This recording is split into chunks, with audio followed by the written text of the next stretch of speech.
Welcome back to the Teacher Fit podcast. Before I introduce today's guest and we talk about the powerful message he is bringing to other educators and bringing to his students, I wanted to make sure everybody knows about the back to school program that we are launching. It kicks off September 1st, which is just a few days from now. And we've got amazing discounts for individual educators and schools and school systems that give access to our nutrition, our fitness, our yoga programs, our accountability group, our workout app, everything you could need to really change the game for your personal, for your school, or for your school district's wellness this year. We're kicking off our new 6-week nutrition package the first week of September, so we don't want to miss out on that. Make sure you check out the links in our social media profiles and see the details associated with this program. I don't want you to miss out. Nutrition is so important. So be a part of the group and let's change the way we look at wellness this year. Getting into the episode 22, like I said, Mr. Brian Aikens, an amazing individual. We connected via social media and I knew his message needed to get out. Not only is he using mindfulness and meditation as part of his own self-care plan, but he's bringing that into the classroom and using these detailed, well thought out techniques to impact his students and change the way they look and handle themselves in the classroom. He also shared some great resources. So if you're not in our private group, make sure you join our private group on Facebook. I'll link it in the show notes and the social media post. And we're going to put all those resources that he's created that you could take into your classroom and use as your own. So enjoy this episode with Brian. Let us know what you think. Tag him on social media. Tell him what you think. And then we love your feedback. Rate us if you're on iTunes and enjoy the episode.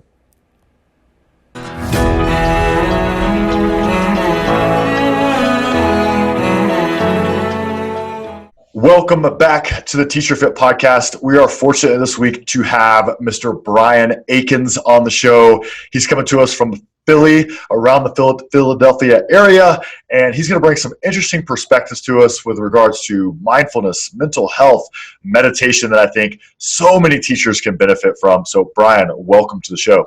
Hey, thanks for having me. I appreciate it. Yeah, so I like to start every show with you explaining kind of where you are in education, how you got there. Give us a background on why you're relevant to the Teacher Fit podcast.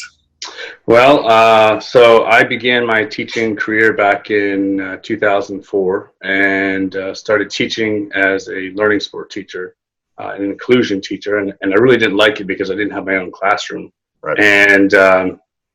And so the next year, a position opened up, and it was for it was an emotional support teacher. I really didn't know what that was at the time, but I asked my principal, "Do I get my own classroom?" And he said, "Yep." So I said, "I'll take it." And from there, I just kind of fell in love with it and decided that was the route I was going to end up going. So worked down near the DC area for a little bit, and then came up to the Philadelphia area, where I've been ever since, and been working as an emotional support teacher at the elementary level. So through that, just kind of found my way through mental health and wanted to be able to teach my kids how to take care of themselves, emotionally, mentally, physically. We got to get up and move. And I struggled with my own mental health and found meditation as something that was really helpful for me, and decided to bring it to my classroom to help my students learn how to understand their emotions and learn how to manage those emotions and ultimately be happier. Yeah, definitely. And I love that you're taking your own experiences and then bringing them to your students, and knowing that you're at the elementary level, instilling these habits and setting the example for these students is so powerful. And so many teachers can learn from you, and then to be able to implement to their students, I think is just amazing. So for people who maybe still don't know, including myself, what is that emotional support teacher? Kind of break that down for us. Sure. So the students that I work with are anyone from K to 4, and they come with emotional needs, behavioral needs. So they might be aggressive or violent. They might have mental health issues, might be issues somewhere along the way in their life that has led them to have emotional and behavioral issues. And most of the time, my students have been identified needing some intense help, so they're with me most of the day, if not all day. Okay. And just because I know that there are challenges with that, talk to me about the challenges you face on a daily basis and kind of how that affects you personally, dealing with these children who are going through these, internal battles and struggles. You're there as that support, how that affects you. And then let's just go ahead and go down the road of how you've used these practices, meditation, mindfulness, physical activity to help with what you're personally dealing with. Well, yeah, sure. So for me, what I found out was that I needed to take care of myself. I needed to have a clear mind and have good self-care. So when I was going to graduate school for psychology to be a psychotherapist, I had to work full time. I obviously couldn't quit my job because I still had bills to pay. But then I had to go do an internship and practice therapy with clients in the evening. So I was working 16, 17-hour days, and I was just mentally exhausted. My mind wasn't working the way it should have. I was quicker to react to my students. I was emotionally just drained. My relationships were suffering, and to the point that I was hallucinating and having visual hallucinations. So I knew something had to change. And for me, that was continuing to be active and trying to get back to my workout routine, which I try to do every single morning just to stay fit. Funny story about that, but I could get to that later, why I kind of went down that road. And then I also had a mindfulness class in graduate school, and I remember thinking at the time that it was kind of out there for me. It wasn't something I could probably do, and I got to the point that I needed to do something different, and something had to change. So I started meditating. I told my principal I need to go to a Buddhist monastery and practice meditation for a week with monks and nuns, and that's what I did, and it was life-changing from there. So realizing that it was starting to have positive impact on me, I wanted to be able to give my students something different than just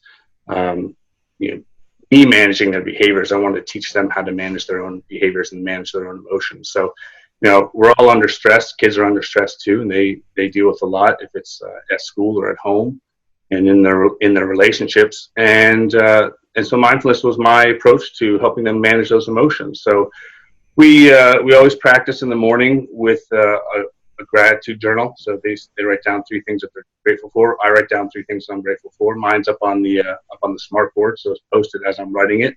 They keep theirs private on a Google Drive, and then we write a kind note to somebody, and they go deliver that note to someone. And so that's the start of our mindfulness practice throughout the day. And then throughout the classroom, I have a bell that rings every 30 minutes in my classroom, and at that time we all pause whatever we're doing. If we're in the middle of a lesson, or if they're doing group work or individual work, everyone stops what they're doing and takes 3 deep breaths, and then we go back to our work, or we go back to whatever we were doing before. So I wanted to give my students a way to be able to catch that emotional issue or emotional struggle that they might be having, or a behavioral struggle if they're noticing that they're getting flushed in the face or something like that they're feeling frustrated. We wanted to give them some tools and strategies to help them be able to catch it and think about it and manage it, and then hopefully have a more positive outcome. I love it. Super simple tactics and techniques that with consistency, I think, and you've probably seen, can make huge changes. And I think that's what separates maybe you from other teachers or other people in any workforce or environment, is that you've taken what you've learned and you continue to implement and continue. I think a lot of people have a lot of great ideas, but actually implementing it, putting the daily practice in place for yourself and for your students is amazing. Tell me, what benefits have you seen or impact on the students since you started the journaling, since you started the breathing practice? What does that look like? Well, I look back to 10 years ago, and I was obviously young in my career, but still had a handful of years underneath me, and I had some kids who had some really severe needs, and kids who were very aggressive and violent, kids who didn't understand why they were doing the things that they were doing, and it was very reactionary. And so once I started implementing these practices, I've also written a curriculum that I use in my classroom And that could change from week to week depending on the needs, but I have a skeleton of everything that I want to get accomplished for the year. So there's other practices that we're doing, and I call them chill skills. I teach them about 30 different chill skills that they can use to manage those emotions. But honestly, the bell was the most simple and probably the largest impact that I've had in my classroom. One, because of that consistency, but two, I hear all the time from teachers, well, I don't have time to do this, or it's going to get in the way of all the curriculum stuff I need to get done. And I always tell them I really don't care about the curriculum, because they can learn all that stuff that they want, but if they can't manage their emotions, then all that education does them no good. So implementing that bell honestly takes 15-20 seconds every 30 minutes. And what it does is kind of recenters them, gets them refocused, and allows them to get back on track to where they were. So, thinking 10 years ago when I had those really aggressive students, and not being able to manage those emotions, a simple practice like that bell has allowed them to just take that pause, take a couple of deep breaths, and with that consistency, when they get to that moment of frustration, or they're having some type of meltdown in the classroom, they can go back to that practice of just taking 3 deep breaths. And that's honestly one of my students' favorite practices is just taking 3 deep breaths. So just that ability to control those emotions. And then thinking about the gratitude journal and that kind note, at the beginning of the school year, it's really difficult. Students struggle to think about what those gratitudes are. And as we practice and talk about it throughout the year, it becomes easier. But then they start to look forward to it, the things that they're thinking about throughout their day. But then the kind note is the thing that really just nails it on the head, because they get to go take that note to someone, deliver it to them.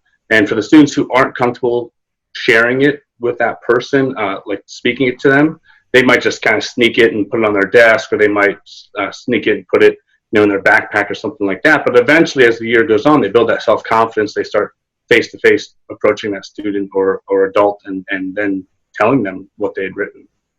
Yeah, I love it, man. It's like full circle, getting their own, self-control, getting their emotions in check, but then also being able to contribute to someone else's mental and emotional health. It's a beautiful thing. And most of your students, you're K through 4, is that correct? Yep.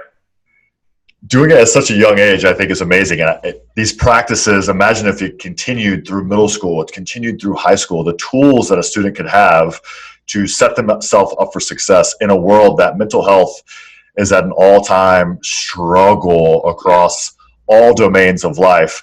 I think these are the things that are going to have to start being implemented, and you're at the forefront. I was excited about this conversation because I'm also in grad school for mental health counseling, and seeing all the things we had already talked about, I was super excited. But it's already exceeding expectations, man. So I commend you on the work that you're doing. It's just something I think that needs to go to the masses, and we need to figure out a way to do that. But talk to me. I want to switch gears from students to educators and kind of use your personal experience. And I want to give teachers something for themselves, because I like you said, if they're not taking care of themselves, which I see so many teachers that are, and people that I talk to via social media, and I'm like, oh, what do you like to do to keep healthy and mental health and physical health? Like, oh, I just can't figure it out. The school year's coming up. I struggle during the school year. Kind of what practices, and I know you have an amazing daily routine, so please share that. What practices do you think every single teacher should start with for mental and emotional health to keep themselves grounded, keep themselves focused? And like we use, my big thing is, impact through example. How can they be at a place to set the example for their students every single day? Well, I mean, we have to take care of ourselves, and that's just number one. And that's not just because we're teachers, but also because we have families and we have friends, and we have to take care of those people too. We're givers, we're natural givers. And so to be there for our families, I think are just vital. But for me, it starts small. You have to just make small habits become your rituals and your routines. And that is getting up in the morning, getting a drink of water, making your bed, simple things to accomplish goals. And for me, those are 2 easy goals. Drink a glass of water, rehydrate your body, make your bed. You've just accomplished 2 goals that are so easy. So start small and create those goals that you can accomplish and build on from there. For me, I get up at 4:30 in the morning and I'm off to the gym by 5. it's the only time I can get it in. Plus, I love morning workouts, so it works out just fine. And everyone says, "Oh, you're nuts! You're getting up at 4:30. How do you do it?" Well, you just go to bed a little bit earlier, and that's the reality. I still try to get my 6 to 8 hours of sleep, so I just go to bed a little bit earlier. But get up at 4:30. I go to the gym at 5. Back at the house and showered, and then I'm back into school. Usually by 8 o'clock, if not a little bit before. And I have in my classroom, I have a space that I've created, a mindfulness space that I was able to build through the help of Donors Choose. And it's a space for the students. There's books in there, and there's candles, electric candles back there. There's comfortable chairs. But I go in there every morning at 8 o'clock, and I meditate for about 20 minutes to get myself mentally prepared.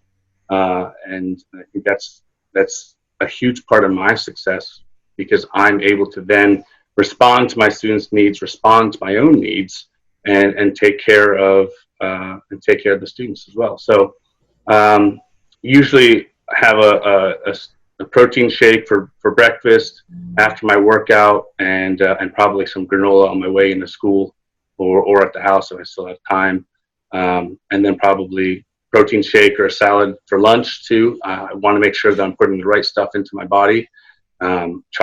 Try to remove all of that junk food, because for me that's something that's just going to bring me down, even though it tastes wonderful sometimes, right? It tastes so good. It does, but it's not doing me any good, So, and then I complete that gratitude journal just like my students do first thing in the morning. I call it a bell ringer. When all the kids are coming in, that's something that we can work on. That's writing, and it's also social emotional. That's going to be beneficial for them. So we start our day the first 20, 30 minutes with that, and get into that kind note. And then throughout my day, because I think my meditation practice is so long, what I've started to notice is just being more mindful throughout the day of certain things, maybe where I'm at or something I see, playing with my kids, just being aware in that moment that this is a precious moment. And being able to be mindful throughout the day kind of highlights those moments throughout the day for me as well too. And then my goal this year is to get into some evening yoga routine, either with my kids or with my wife, because the exercise is good. It's a lot of high intensity training, but I also need to make sure I'm stretching and taking care of my body that way too, because I don't know how many times I'm at the chiropractor getting my back worked on or something else, my shoulder or my neck or something like that, because I'm not stretching and I'm not taking care of my body that way enough. Yeah, absolutely. I'm the same way. Like, I love lifting and running, but I mean, I have access to yoga, and it's a struggle because it's hard, right? And it's the same thing with someone else wanting to work out. They may love yoga, but they don't want to work out.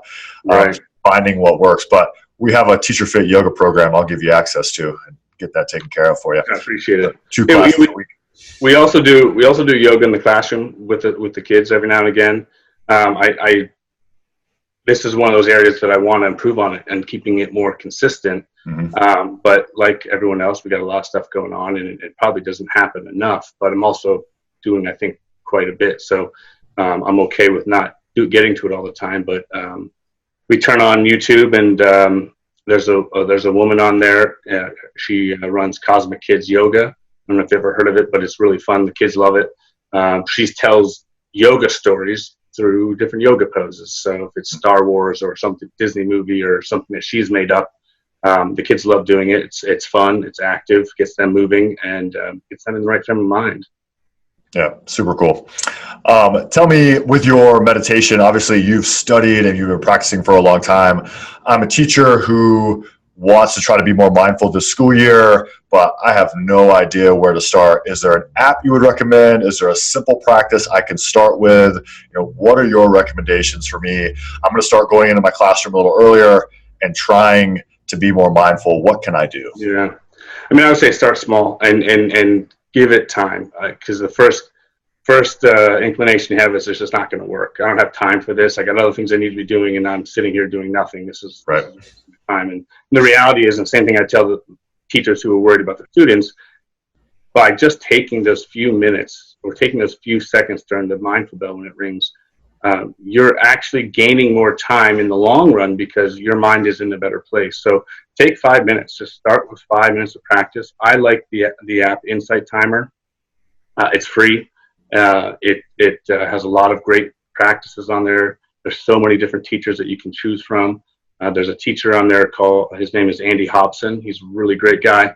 He has a couple of CDs out there, and that's kind of how I got into guided meditation, was listening to his stuff. But he has a meditation practice for different parts of the day. So first thing in the morning, a lunchtime, 5-minute lunchtime practice when you get home from when you get home from work, your ride into work if you're on a train or something like that. That meditation CD is really, really great, and it's not really long for those practices. But I would say start small and check out Insight Timer. There's a lot of great practices on there. I think Calm, for teachers, you can use it for free as a teacher, the app Calm. I use it in my classroom all the time. It's playing in the background music that they have on that app. I have it playing all the time in the classroom, so that's great. But I would say start small. Do 5 minutes. And then start with a gratitude journal, and I can share the gratitude journal out to you if you want to share it out to your listeners as well. Yep. Something I created for my students. It's online. It's through Google Sheets or Google something, one of those online Google forms that they got. But just created it that way, and just an easy thing to do. You're taking 5 minutes again to write down things that you're grateful for. So you can find 2 practices like that to do, and it takes up a total of 10 minutes of your day. And if I told you I just need 10 minutes of your time to make your life so much better, I mean, you would be a fool to say no. You'd absolutely say Absolutely. No. So, just start small. That's what it comes down to. Yeah, I've seen so many people, and myself included. I've started a yoga practice. I journal almost every day with gratitude and just kind of a mind dump of things that are going on. And I've tried meditation, just complete transparency, probably off and on for years now. And I think I often, like you said, I try to bite off more than I could chew to get started. And it's, I'm getting distracted and I can't focus and there's 1,000 things going on. And it's just not that, I don't get that consistency because I'm starting too big. So that's great advice. Yeah. And then we often think, oh, we're doing it wrong, or I'm thinking too much. This is not the way it's supposed to go. And then we start doubting ourselves, and then we start blaming ourselves, and then we're like, forget it. I'm just not going to do it. It's easier not to do it. I've often found that when we try to take that easy route through life actually gets harder. And when we do those hard things in life actually gets easier. And that's the route. Yeah, it's one of my favorite quotes. Yeah, I can't remember the quote exactly. I know paraphrasing it and probably just destroying it, but that's the basics of it. Yeah, we get it. If they've listened to more than one episode, they've probably heard that quote. So yeah, I love it, man. So you've got a lot going on, a lot of great stuff. We'll definitely share that document. Where can people follow you? Instagram, Facebook, Twitter, all the things. Yeah, so I'm on Instagram and Twitter, mostly Twitter. Trying to get into Instagram more, just because I know it's a teacher-friendly space. But Insight _ Minds is my handle there, and Insight Minds Wellness is on Facebook. Okay. Yeah, so I'll definitely put those in the show notes for you guys, and then we'll get that document linked up as well for that daily gratitude journal. I hope everyone that's listening to this takes some of these practices. Don't try to do them all at once, but take something for yourself, take something for your students, because these are things I think that need to go on such a bigger scale that we're just missing out on in a big way. And I think they're going to pay dividends. Yeah, and the thing is, for me, I got to lead by example. I got to teach my students how to do these things by doing it myself. And if I want my students to be well, and if I want them to be fit, and I want them to be happy, I got to show them how it's done. And that's why it's important for me to have that bell go off every 30 seconds or 30 minutes in my classroom. And I'm stopping and I'm doing the practice as well. I want them to be able to see that. I want them to be able to see all the things that I'm doing. And I'm not afraid to share it with them either. They know about my struggles with mental health. Even my elementary kids, they know about that. And it's important for me to be transparent with them. But it's also important for me to tell them how I've taken care of myself and how I've gotten better, because I want them to be able to see that. Yeah, amazing. Brian, I appreciate your time today. This has been a powerful episode. I think maybe one of the best, and I really hope people take a lot from it. So I really want to thank you. I appreciate it. Thanks for the time.